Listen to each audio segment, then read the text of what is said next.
Hi friends, welcome to my channel my crazy food. ఈరోజు ఈ వీడియోలో ఎండు నెత్తలతో కోడిగుడ్డు కూర ఎలా తయారు చేసుకోవాలో చూపించబోతున్నాను.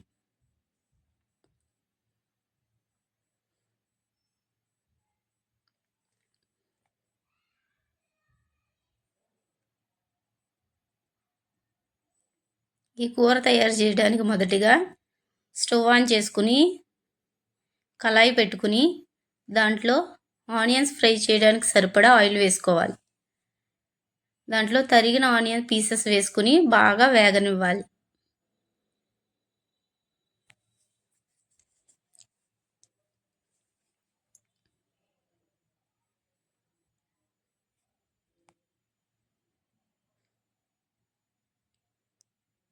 వన్ మినిట్ మూత పెట్టుకుని ఆనియన్స్ని మగ్గనివ్వాలి. అంతట్లోగా ఎండు నెత్తలను తీసుకుని హాట్ వాటర్తో క్లీన్ చేసుకుని ఆ పులుసు పోయేంత వరకు క్లీన్ చేసుకుని పక్కన పెట్టుకోవాలి.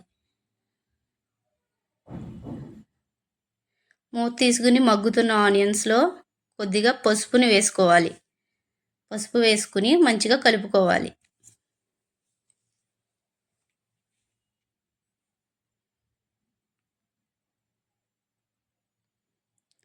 ముందుగా తరిగి పెట్టుకున్న 2 టమాటోలని ముక్కల్ని దాంట్లో వేసుకుని వాటిని కూడా బాగా కలుపుకుని మగ్గనివ్వాలి.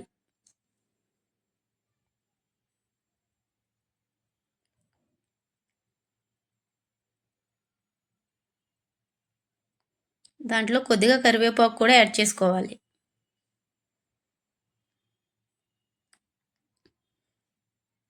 అవన్నీ కలిసేలా ఒకసారి కలుపుకోవాలి.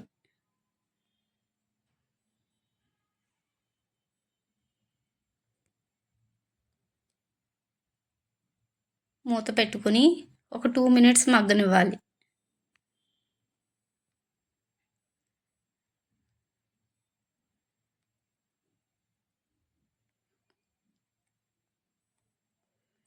ఒకసారి కలుపుకోవాలి. ఈ విధంగా మగ్గిన వాటిలో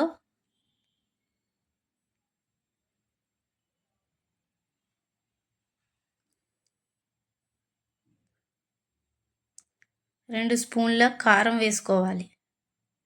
మీకు రుచికి సరిపడా మీరు కారాన్ని యాడ్ చేసుకోవాలి.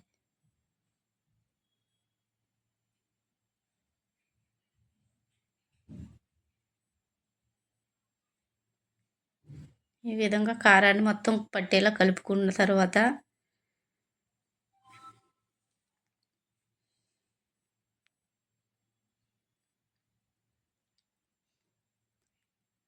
రుచికి సరిపడా కొద్దిగా సాల్ట్ వేసుకుని దాన్ని కూడా బాగా మిక్స్ చేసుకోవాలి.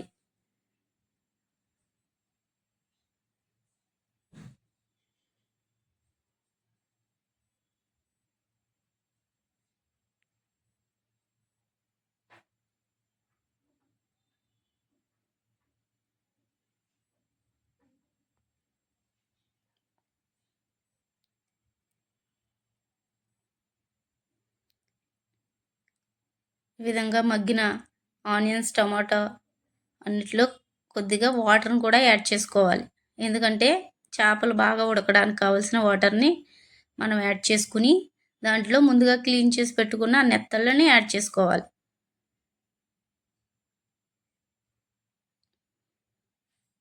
ఒకసారి అన్నిటిని కలుపుకున్న తర్వాత బాగా ఉడకనివ్వాలి.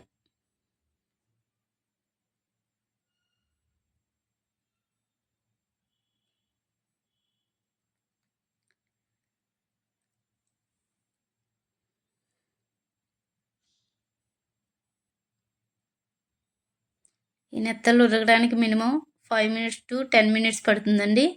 అందుకని మూత పెట్టుకుని బాగా ఉడకనివ్వాలి.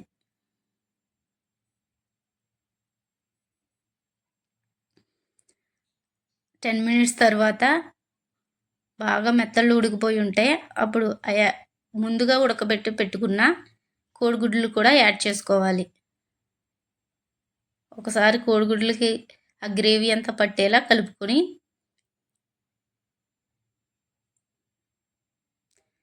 ఒక కప్పుతో చింతపండు పులుపు యాడ్ చేసుకోవాలి. పులుపు అన్నది మీ ఇష్టం అండి, మీ రుచికి తగినంతగా యాడ్ చేసుకోవాలి. ఈ విధంగా మూత పెట్టుకుని 2 మినిట్స్ మగ్గనిస్తే ఎండి నెత్తళ్ళతో కోడిగుడ్డు కూర రెడీ అయిపోయింది. దాని మీద కట్ చేసుకున్న కొత్తిమీరని చల్లుకుంటే మన కర్రీ రెడీ.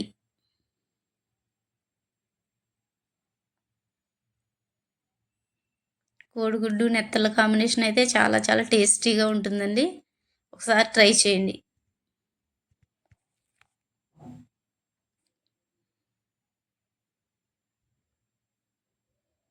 నా వీడియోలు చూస్తూ సబ్స్క్రైబ్ చేస్తున్న వ్యూవర్స్కి, సబ్స్క్రైబర్స్కి చాలా చాలా థ్యాంక్స్.